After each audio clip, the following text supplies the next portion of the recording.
Hello everyone, and it has been like 2 weeks since I've been able to sit down and film something. But for this week's vlog, what I thought I would do, I was talking to my lovely roommates from 13101 about childhood shows that you watched growing up. But it really brought back some amazing memories and nostalgia. But I just thought it would be something like quick and simple to do, because no doubt anybody that's my age, so almost 22 now, will have watched a very similar range of shows growing up. So one of the shows that I loved growing up was That's So Raven on the Disney Channel. Now you might have seen certain gifs going about lately of Raven and her catchphrases, which they're just so iconic. Oh snap! I can't do that. But anyway, I loved That's So Raven, and Raven herself is just such a funny actress, and I wish I could see her in more actually. The next on my list is a Nickelodeon show which I absolutely was obsessed with growing up, and if I say who loves orange soda, that's right, Kel loves orange soda. It's Kenan and Kel. I absolutely loved these funny sketches and everything that the boys did, and it was just, again, it was just so funny, and it was so basic, kind of just simple storylines. I absolutely loved Kenan and Kel, and that was one of my favourite shows on Nickelodeon. Now another one that I loved to watch was Sabrina the Teenage Witch. Now Sabrina was actually one of those ones that growing up I was actually able to watch as it was coming out, so I was able to see new episodes as they were new, not just reruns, such as like Saved by the Bell and stuff. But Sabrina I absolutely loved, and there was a magazine as well that they brought out here in the UK that you could basically, it was like Sabrina makeup, and I will post a picture of it right here, as that came up on Facebook the other day, which my mum tagged me in, and I was like, how do you remember that, mum? But mums remember everything, so I shouldn't have been surprised. But I love Sabrina, and especially the magazine that came with it, and Salem. I mean, who doesn't want a talking cat? I mean, I have a dog, but he doesn't really talk, so it's not the same thing. But yeah, I absolutely love Sabrina, and like I say, being able to watch the new episodes as they were coming out, like when Harvey left, like oh my god, like no, they should have ended up together, and then they bumped into each other, and it was just a whole thing. But I absolutely love Sabrina and the Teenage Witch.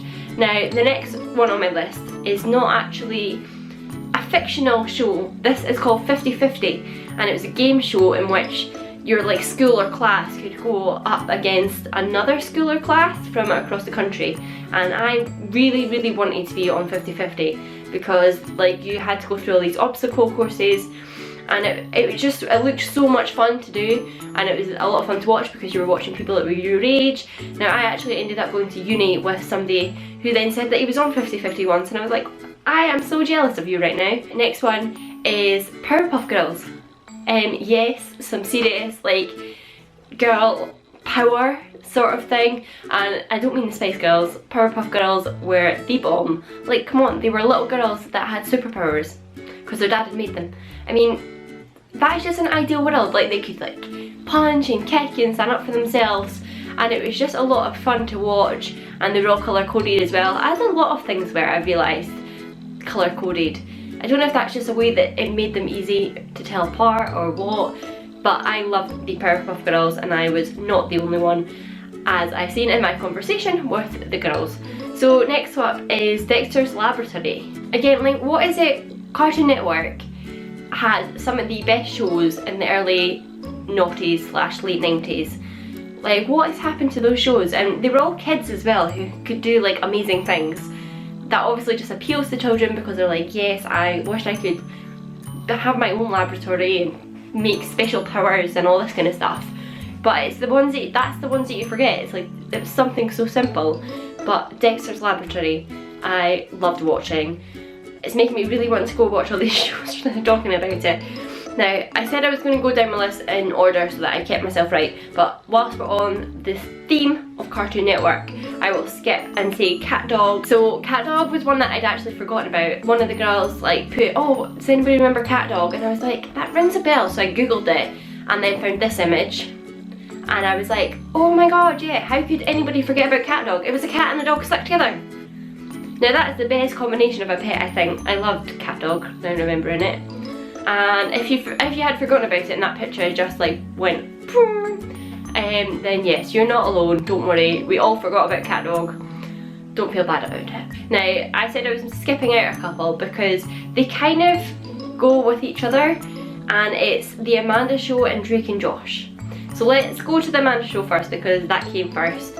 And obviously starring Amanda Bynes, she had her own show, but I thought it was so funny. She had obviously Drake Bell and Josh Peck in it, and she just had all these wee sketches. And like one of my favourite one and what I sent to the girls was Amanda Please, and it was Amanda playing a stalker of searching for Amanda herself. It was very, very funny, and I loved watching The Amanda Show. The last one, obviously Drake and Josh, and this was the one that somebody couldn't remember the name of it, and they were like, oh, what was that with the two brothers and then the little girl who was like completely evil?